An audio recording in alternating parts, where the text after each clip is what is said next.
8 de la mañana con 35 minutos. Los jóvenes, en estos tiempos llamados millennials, son un grupo de los adultos que miran con cierta curiosidad y distancia, principalmente por su relación con el trabajo y con las tecnologías. En este contexto, hace unos días apareció el estudio Millennials en América Latina y el Caribe. Trabajar o estudiar, el cual intentó hacer una radiografía de estos muchachos no solamente en Chile, sino que también en otros países del continente y en el Caribe. El 35% de ellos, por ejemplo, entre los resultados, no es capaz de hacer cálculos matemáticos muy sencillos, un 26% solamente habla inglés fluido y un 88% tiene destrezas en el uso de tecnologías digitales. En Chile se calcula que hay más de 5 millones de millennials, es decir, el 30,5% de la población. Por eso es bueno conocerlos, ver sus características. Vamos a conversar sobre este tema con Eleonora Nun. Ella es coautora del capítulo chileno del estudio Millennials en América Latina y el Caribe, trabajar o estudiar, investigadora además de espacio público. Eleonora, bienvenida a Radio Concierto. Hola, muchas gracias por la invitación. Eleonora, definamos primero quién o quiénes son los millennials, porque pareciera ser que cada uno tiene una percepción propia de quiénes son, generacionalmente quiénes. Sí, mira, no hay una definición única y exacta de quiénes son los millennials. En esta ronda que me ha tocado hacer de presentación del estudio me he dado cuenta que todos quieren ser millennials. Sí. Y una no amiga me decía que era millennial y yo no le creo. Mira, en estricto rico hay distintas definiciones. Una es la que dice que los millennials son la que siguen a la generación X y la que antecede a la generación Z, pero en términos más simples son más o menos los que nacen a partir del 80, entre el 80 y el 2000. Ya. Nosotros en particular a los que miramos fueron a los que tienen hoy día entre 15 y 24 años, porque en el fondo los quisimos mirar justo en el minuto en que ellos toman sus decisiones más importantes en términos educativos y laborales. Entonces los vimos cuando transitan, digamos, desde educación básica a la media, después cuando pasan de la media a la superior, si es que acceden a la superior, o entran directo al mercado laboral, y después una vez que ya están en su primer trabajo, más o menos. ¿Y qué es lo que vieron ahí? ¿Qué pasa? ¿Cómo es esta característica, este rasgo de la gente que está en la educación media y después pasa probablemente a la educación superior o al mercado laboral? Bueno, el objetivo del estudio era justamente ver eso, era ver esta transición, cómo es que se produce esta transición, y más específicamente lo que nosotros queríamos ver era qué tan preparados estaban los millennials para entrar al mercado laboral. Entonces, en eso medimos una serie de habilidades. Los medimos en lo que nosotros llamamos sus habilidades cognitivas, que tiene que ver con lo que ellos han aprendido, digamos, en el colegio, matemáticas, lenguaje, ese tipo de cosas. Los medimos en sus habilidades técnicas, que tiene más que ver con habilidades que se adquieren en el trabajo, desde estimar un peso, una distancia, manejar, hablar inglés, usar tecnologías, ese tipo de habilidades. Y después los medimos en sus habilidades no cognitivas, o también llamadas habilidades socioemocionales, y ahí tienen que ver más los rasgos de personalidad, o sea que también están ellos preparados desde el punto de vista de su personalidad para entrar al mundo del trabajo. Y ahí el estudio tiene resultados que son ambiguos, digamos. En algunas cosas están bien, por ejemplo en el uso de tecnología, sobre el 80% maneja con mucha facilidad celulares, internet, claro, computadores, dispositivos, todo, lo que sea. Sí. Y por el otro lado, en habilidades que son súper importantes, como por ejemplo saber repartir una suma de plata entre 5 personas, que era la pregunta que estaba en el módulo, digamos, de matemática, están mal. O sea, el 40% de los jóvenes no supo responder cómo dividir 100 en 4. Una pregunta, perdón, fácil. Si yo te paso 100.000 pesos y el 30% se lo das a tu mamá, el 5% a tu amigo... No, o sea, eso mucho más fácil. Si a ti te dan 100 y lo reportas entre tus 4 amigos, ¿con cuánto se queda cada uno? Y ya, eso no. Pero fíjate, Leonora, que hoy día incluso hay aplicaciones en el teléfono para cuando tú sales con tus amigos, por ejemplo, y te toca pagar una cuenta múltiple, y dividir esa cuenta, hay una aplicación para eso. Entonces, ¿no será que a lo mejor fallan en matemáticas, fallan en lenguaje? Yo no sé cómo están escribiendo, pero justamente producto de la tecnología, quizás ya ni siquiera les interesa escribir bien. El lenguaje también tienen un rezago, no tan marcado como en matemáticas, pero también, digamos, está mal. O sea, la pregunta que hacíamos ahí había una frase con huecos y había que llenar los huecos con palabras de una lista de alternativas, un completo de la oración, que era fácil, y los resultados estaban claramente por debajo de lo que uno hubiera esperado. En el estudio en el fondo se debate entre esas dos hipótesis, digamos. Uno tiene que ver con que, digamos, el sentido común dice que es una generación que está menos preparada, porque sí, digamos. Y la otra dice que en el fondo ellos han tenido acceso a tecnología la tecnología ha venido a reemplazar a las personas en funciones que antes teníamos que cumplir nosotros, digamos, y eso es tanto en la vida cotidiana como cómo nos repartimos la cuenta en el restaurante o en el trabajo, digamos. ¿Quién hace esto? ¿Lo hace una persona o ahora lo hace un robot? Entonces, las habilidades que ellos han ido desarrollando ha tenido que ver también con el contexto en el que se han ido desarrollando. Entonces, la idea de este estudio es mostrar que ellos no son culpables, digamos, no es una generación que haya nacido genéticamente menos preparada para escribir o para calcular, sino que ellos han crecido en un contexto en que a lo mejor esas habilidades han sido menos requeridas, han tenido menos oportunidad de desarrollarlas. Y luego de desarrollar el estudio, perdón, ¿son válidos los estigmas que existen sobre los millennials de que son vagos, que son flojos, que les gusta que la plata les caiga arriba sin el mínimo esfuerzo? No, bueno, no, en el fondo nosotros las conclusiones de este estudio, digamos, es que hay muchos mitos que no están justificados en torno a esta generación. Por lo menos nosotros destacamos 3 mitos. El primero es que son flojos, o sea, cuando uno piensa en los millennials o en los jóvenes en general, como que se viene a la mente esta idea del cabro que está tirado haciendo nada y la idea como que es una generación que lo ha tenido todo muy fácil, no ha tenido que esforzarse y eso los ha convertido en una generación de vagos. El estudio muestra que eso no es así, o sea, lo primero que nosotros hacemos es dividirlos, digamos, según su actividad principal. Y ahí nos dimos cuenta que, por ejemplo, en este rango etario más de la mitad está dedicada exclusivamente a estudiar. O sea, solo el 50% está estudiando, que es lo que uno esperaría, digamos, de jóvenes que tienen entre 15 y 18 años, por lo menos. Después hay una parte importante, que es alrededor del 17% que está dedicado exclusivamente a trabajar. Hay una parte que combina las dos cosas, cerca del 15% estudia y trabaja a la vez. Y después hay un 14% que no estudia ni trabaja y que sería lo que habitualmente se conocería como la generación, como los ninis, digamos, el grupo de los ninis, los que no estudian ni trabajan. Entonces uno dice, ya, no están ni estudiando ni trabajando, pero ¿qué hacen? Porque que no estudien ni trabajan no significa que no estén haciendo nada, que es lo que en el fondo muchas veces el análisis queda ahí. No estudian ni trabajan, entonces no hacen nada. No estudian ni trabajan, igual echado en la cama jugar viendo play, tele. sí, comiendo papas fritas. Entonces fuimos, le preguntamos, ¿cuántos de ustedes está dedicado a jugar play? Y son súper pocos, o sea, los que realmente no están haciendo nada, no estudian ni trabajan ni hacen nada, es menos del 2% del total de los jóvenes en Chile, por lo menos. Chile es el país de la región, o sea, del estudio que menos ninis tiene, pero ninguno de los países tiene un porcentaje, o sea, la media regional es hasta el 3% de jóvenes que no están dedicados a nada, que declaran no hacer nada. De ese 14%, digamos, que son los que no estudian ni trabajan, la mayoría está dedicado a actividades domésticas, sobre el 80% dice yo dedico parte de mi día a labores de la casa. A cuidar. No, eso es una categoría diferente. Y también, o sea, sobre el 60% está dedicado a cuidar a algún familiar y ahí son sobre todo mujeres. Y después hay una parte importante que está dedicada a buscar un trabajo y ahí hay más hombres. Entonces lo que uno ve es que en el fondo ellos entran y salen permanentemente del mercado laboral, entonces aparecen muchas veces las encuestas como desocupados, cuando en realidad ellos están laboralmente activos, salvo que participan de un mercado laboral muy informal, muy inestable, muy precario, entonces un día trabajan, al otro día no, trabajan 2 horas, al otro día ninguna, entonces entran y salen. Digamos. Eleonora, y usted hacía la distinción en el estudio también respecto a aquellos millennials entre los 15 y los 24 años que son papás, que eso marca una condición importante para los trazos de la vida finalmente.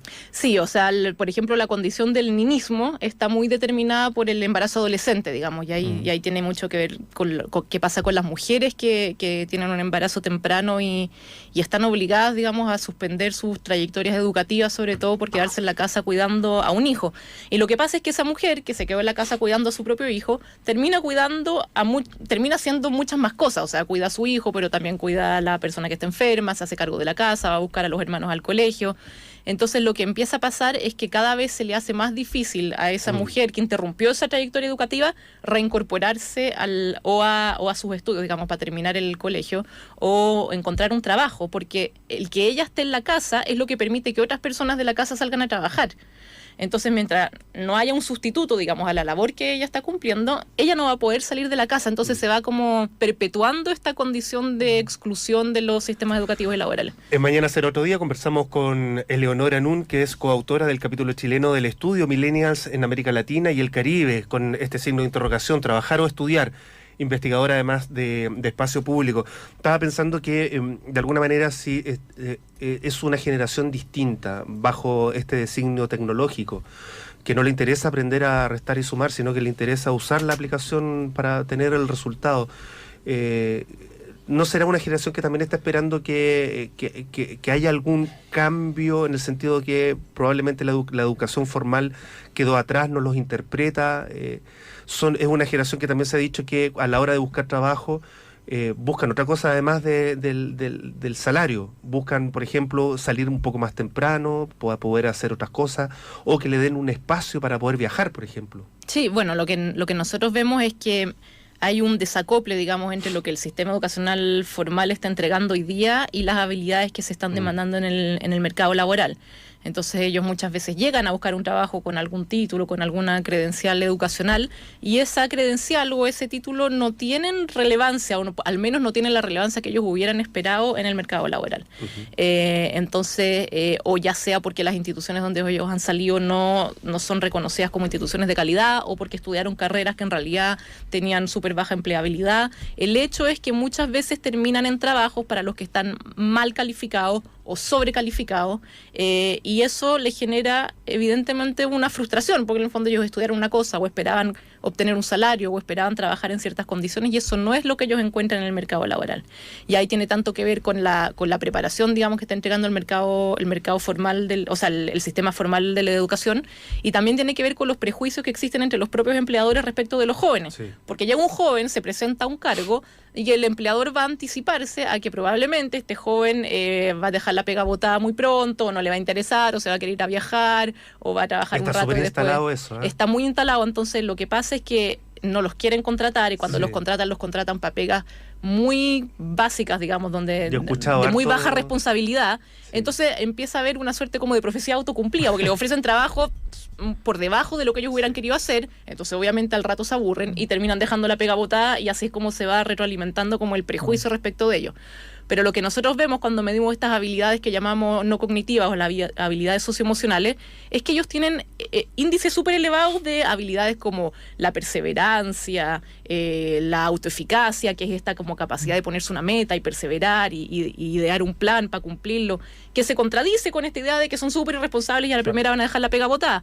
Entonces la interpretación que nosotros hacemos es que no es que ellos no tengan esas habilidades, sino que el tipo de trabajo a los que ellos acceden no es suficientemente estimulante, o no es lo que ellos hubieran esperado, o son trabajos que ofrecen salarios hiper bajos que en realidad no les permiten solventar sus gastos, sobre todo en el caso de los que son padres de familia, digamos, que tienen una familia a cargo. Entonces, sí, terminan dejando la pega, pero no es porque vengan dispuestos a hacerlo. Claro. O necesariamente. Eleonora, y comparando nuestros millennials chilenos con el resto de los millennials de América Latina, porque este estudio comparó con 9 países, eran 9 países comparados, ¿cómo son los de nosotros? ¿Son muy distintos al resto de los millennials en América Latina? ¿Y qué pasa particularmente con el fenómeno de la accesibilidad a Internet? Porque ustedes en el estudio hacían la comparación, por ejemplo, con Haití, donde la penetración de Internet es bajísima. ¿Eso determina la formación de un tipo de millennials o no? Mira, respecto de la comparación regional, yo te diría que vimos menos diferencias de las que hubiéramos esperado. En términos de estas habilidades, por ejemplo, hay cierta variación entre países, pero no es una cosa dramática como hubiéramos anticipado. Chile en general está mejor en muchos de los indicadores respecto de otros países, en otros está peor. Por ejemplo, Chile tiene una tasa de fecundidad adolescente que es súper alta respecto de otros países. En temas de, por ejemplo, rezago en habilidades matemáticas, Chile está en la media, digamos, no sobresale como un país donde los jóvenes están especialmente bien preparados, pese a tener en promedio más años de educación formal que otros países. En Chile los jóvenes completan en promedio 11 años, en otros países completan 10, y eso no se traduce necesariamente en niveles de habilidades como sustantivamente mejores. Y en ese sentido hay diferencias en el contexto en el que los jóvenes se desarrollan, pero no hay diferencias muy importantes respecto de las características de los propios jóvenes. Y respecto de la penetración de Internet, de la penetración de Internet, en la formación de un millennials, porque ustedes comparan Haití en que no hay prácticamente acceso a Internet. Sí, mira, el caso de Haití en particular es un caso bien especial, digamos, es un país que sí tiene indicadores bien diferentes del promedio de los otros países. Entonces, claro, la comparación con Haití en particular es un poco complicada. Ahora, incluso en Haití, donde uno hubiera esperado que las condiciones hubieran sido bastante más precarias, hay un acceso a Internet y un manejo de dispositivos, y los jóvenes que logran acceder los usan con bastante facilidad. Ahora, ¿cómo impacta eso en su empleabilidad o cómo impacta eso en sus trayectorias laborales? Es difícil de decir, porque el tipo de datos que nosotros tenemos es un dato de corte transversal, que nosotros llamamos una foto de hoy día. O sea, hoy día nosotros sabemos qué habilidades tienen los jóvenes, pero no sabemos mañana qué efecto va a tener eso en su trayectoria, ni sabemos cómo es que llegaron a tener las habilidades que vemos hoy día. Entonces, lo que nos falta a nosotros, lo que nos gustaría hacer en el futuro, digamos, es tratar de complementar esta información que recogimos en esta ocasión con un proyecto, digamos, de investigación que vaya siguiendo estos mismos jóvenes por más años. Entonces ahí uno ve el joven que adquirió este nivel de habilidades, que llegó a su primer empleo en estas condiciones, siguió este tipo de trayectorias. Y esa información en este minuto no la tenemos. Estamos conversando con Eleonora Nun, coautora del capítulo chileno del estudio Millennials en América Latina y el Caribe, trabajar o estudiar, investigadora además de espacio público. ¿Podrían eventualmente los Millennials transformar el mercado laboral, crees tú, considerando la población chilena? ¿Cuál es la proyección que tú le ves a este tema? Mira, el tema con la inserción laboral, que es el foco de este estudio, es súper complicada, o sea, como atribuirle a los millennials es que ellos van a ser capaces de cambiar el mercado laboral, porque tiene mucho que ver con una cosa de oferta y demanda. Entonces, claro, ellos llegan con habilidades diferentes, por ejemplo, con estas habilidades digitales que obviamente las generaciones anteriores no tienen, pero por ahora, en la manera como hoy día se configura el mercado laboral, esas habilidades como que no tuvieran llegada. No son reconocidas, no hay instrumentos que permitan certificar de manera confiable para los empleadores que los jóvenes tienen estas habilidades. O sea, ellos pueden decir, yo sé usar un computador, sé usar un celular, pero no hay una garantía, digamos, un certificado de manejo de tecnología que el empleador pueda reconocer como válido y valorar, digamos, esas habilidades por medio de un salario más alto, por medio de un puesto de trabajo diferente. Entonces, lo que nosotros vemos ahora es que hay como una especie de desencuentro entre lo que los jóvenes llegan a ofrecer al mercado laboral y lo que el mercado laboral está demandando. Y ahí se producen este tipo de situaciones como que acceden a trabajos que son más malos de lo que ellos hubieran querido, a salarios más malos, a horarios más largos, tienen que juntar un montón de trabajo para poder hacerse un sueldo, y eso impacta en cosas como como índices de depresión, el estrés, sí, claro, ese tipo de cosas. La frustración y todo eso. Sí. Eleonora, los millennials, si tienen la posibilidad de aplazar el ingreso al mercado laboral y quedarse estudiando, ¿prefieren eso? Sí, lo que nosotros vemos es que los que entran, ellos entran temprano a trabajar y cuando nosotros los entrevistamos ellos ya han tenido en promedio 3 trabajos, y eso que son jóvenes. Y siempre que ellos entran a trabajar, entran porque tienen que salir a trabajar. Nadie deja de estudiar y parte a trabajar porque quiere hacerlo. Siempre es una situación económica en la casa que los obliga, digamos, a suspender sus estudios por la entrada al trabajo. Entonces, claro, ellos tienen en Chile sobre todo, tienen que pagar aranceles súper altos, entonces el trabajo, digamos, es una manera de pagar esta necesidad, pero una vez que entran a trabajar es muy difícil que lo puedan dejar para poder seguir estudiando. Al mismo tiempo, el sistema educacional no está realmente pensado para jóvenes que trabajan y estudian a la vez. Sí. Entonces, incluso las carreras vespertinas tienen exigencias muy similares a las carreras diurnas, entonces finalmente el joven que está estudiando y trabajando tiene que trabajar durante todo el día y tiene que estudiar una carrera completa en la noche. Estaba pensando básicamente yo sé que es una élite, son poquitos los que pueden, pero hay personas que son como los eternos buscadores de becas. Sí. Porque no les interesa trabajar, no les interesa tener jefe, les interesa tener la soltura para poder salir, viajar, qué sé yo, y buscan beca y aplazan y estiran el chicle hasta lo que más pueden, en el fondo. Sí, bueno, ese es un tema que ha salido harto en esto, o sea, esta idea como que son jóvenes que, por ejemplo, buscan beca o entran a trabajar, pero en realidad quieren trabajar un mes porque lo que quieren es irse a viajar. Sí. Entonces, ¿cómo se interpreta eso? ¿Es que son irresponsables, es que no les gusta el trabajo, es que en realidad lo quieren postergar lo más posible por disfrutar, digamos? Puede ser el problema, pero eso no es necesariamente una cosa mala. No, uno tiende a verlo como que, por ejemplo, que no les gusta el trabajo, que le hacen el quita al trabajo, pero no necesariamente es así. O sea, que ellos quieran viajar, disfrutar o tener más tiempo libre, por ejemplo, no necesariamente constituye un problema. No tendrían por qué querer trabajar todo el día como las generaciones anteriores, que en el fondo, si es que no estáis trabajando 8 horas y si es que no te quedaste después 3 horas más en el trabajo, eres un mal trabajador o no estás comprometido con el trabajo. Ellos pueden tener valores diferentes respecto digamos, claro, de la relación entre tiempo libre y trabajo, y no por eso son peores trabajadores. Lo que pasa es que uno tiende a juzgarlos o a mirarlos desde los parámetros valóricos de las generaciones anteriores y no necesariamente coinciden con los que tienen ellos. Y ahí se produce de nuevo también esta idea como del desajuste. Eleonora Nun, coautora del capítulo chileno del estudio Millennials en América Latina y el Caribe, muchas gracias por venir esta mañana a Radio Concierto. Muchas gracias a ustedes. Gracias. Muy bien. Buen día.